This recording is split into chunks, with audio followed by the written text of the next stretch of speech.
Madam माझं नाव सोनल फडे. मी कुर्डवाडीवरून सोलापूरवरून आहे. म्हणजे मी 1 महिना झाला जवळ-जवळ चालू केलंय हे वर्कआउट फक्त. आणि 7 दिवस झालं सकल संतुलित आहार घेते. ऍक्च्युली समजा मॅडम माझ्या खूप महाग लागल्या होत्या. तुम्ही या आमच्या आरोग्य पंढरीत या, लिंक शेअर करत द्या. पण मॅडम मी खूप वेट लॉससाठी अगोदर प्रयत्न केले होते, पीसीओडीसाठी खूप प्रयत्न केले होते.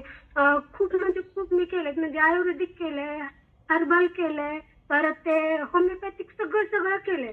मला कशानेच रिझल्ट आला नव्हता. आणि त्यावेळेस सांगतो मॅडम खूप वेळा सांगितल्यानंतर मग मी म्हणलं आता हे सगळं करून घेतलं तर एकदा ह्यांचं तरी आपण ऐकावं. मग मी याच्यात जॉईन झाले. ओके. जॉईन झाल्यानंतर मग मी ऑर्डर केली सकल संतुलित आहाराची. आणि बरोबर ते माझे पिरियडच्या मध्येच आले. आलं म्हणजे ऑर्डर डिलिव्हरी झाली. मग नंतर मी विचारलं मॅडमला